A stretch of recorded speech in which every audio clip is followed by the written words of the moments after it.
Everyone, welcome back to my YouTube channel. তো আজ হচ্ছে সেকেন্ড সোমবার। তো আজকে গাইস আমি আরেকটা নতুন ব্লগ নিয়ে চলে এসেছি। তো আজকেও আমি সেম যাচ্ছি ভূতনাথ। আজকে আমি ব্রত রেখেছি, নির্জলা রাখিনি বাট ব্রত রেখেছি। আর আমি আর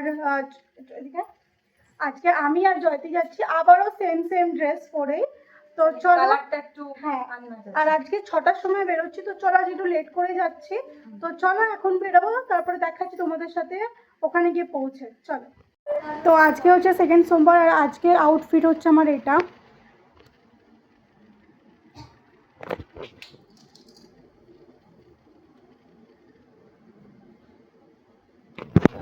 তো চলো এখন বেরোবো। ফাইনালি আমরা বেরিয়ে পড়ি দুজনে মিলে হাঁটতে হাঁটতে স্টেশনের দিকে। তো এখানে আমরা দুজনে গল্প করতে করতে স্টেশন পৌঁছে যাই। তারপর ওখান থেকে হাওড়াতে নেমে আমরা চলে আসি লঞ্চের জন্য টিকিট কাটার জন্য। আমি দাঁড়িয়েছিলাম আর জয়তে গেছিল টিকিটটা কাটতে। তারপরে টিকিট কেটে আমরা চলে আসি লঞ্চ ধরার জন্য। ফাইনালি চলে এসেছি আমরা ফেরিঘাট। আর এই যে সেই ফেরিঘাট, সেই হাওড়া ব্রিজ।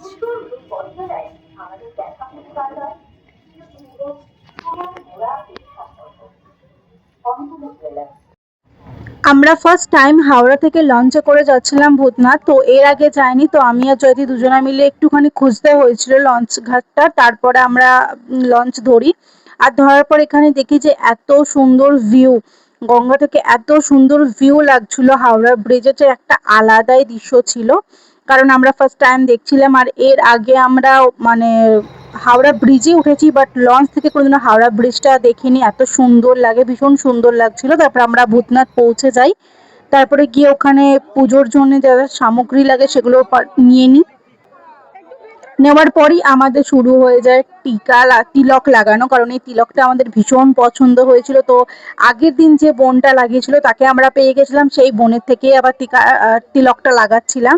তো ফার্স্ট জয়তি লাগাচ্ছিল, তারপরে আমি লাগিয়ে নেব। আর এই বোনটাকে দেখেছো তোমরা আগের ভিডিওটাতেও আমার দেখতে পারো, কারণ সেম এই বোনটাই ছিল। তো এই বোনটাকে পেয়েছিলাম, তো এই খুব সুন্দর তিলকটা কেটে দিয়েছিল। তো আমি বললাম যে চল তাহলে তুই কেটে দিবি। তো এই বোনটার থেকে তিলক কাটার পর আমরা দুজনে চলে যাই পুজো দেওয়ার জন্য। আজকে আবার একটা নতুন মন্দিরে যাব, মানে আগের দিনকে আমরা মোটা বাবার কাছে যাইনি। তো এখানে ভূতনাথে আমরা এখানে পুজো দেওয়ার পর আবার মোটা বাবার কাছে যাই দর্শন করতে। আমি এতদিন ফোনেই দেখেছিলাম মোটা বাবাকে, কিন্তু কোনোদিনও দর্শন করিনি। ফার্স্ট টাইম দর্শন করলাম মোটা বাবার, সেটাও আবার জয়তির জন্যেই।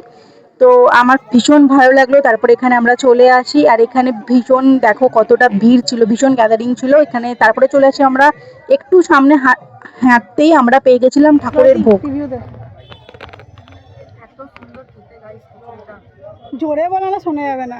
এত আজকে আবারও একটা ভোগ পেয়ে গেছি। আজকে শ্রাবণ মাসের দ্বিতীয় সোমবার। তো ভোগটা পেয়ে গেছি, এই যে দুজনেই নিয়েছি। দারুণ খেতে। আর এইখানে আমি ভিডিও বানাচ্ছি, এতটা ভিড় রয়েছে যার জন্য আমরা ঠিকঠাকভাবে ভিডিও বানাতে পারছি না। আজকে আমাদের বাড়ি ফিরতে অনেকটা লেট হয়ে গেছিল, কারণ হচ্ছে এত বৃষ্টি হচ্ছিল। বৃষ্টির জন্য আমাদের রাত্রি 10টা বেজে গেছিল, তখন আমরা গিয়ে ট্রেন ধরেছিলাম। তো গাইস আমি ফাইনালি বাড়ি চলে এসেছি। ভীষণ বৃষ্টি হচ্ছিল, তার জন্য অর্ধেক ক্লিপ নিতে পারিনি। তো যেইটুখানি ক্লিপ নিয়েছি সেইটুখানি তোমরা পুরো ভিডিওটা দেখো। চলো দেখা হচ্ছে নেক্সট ব্লগে। চলো টাটা, বাই।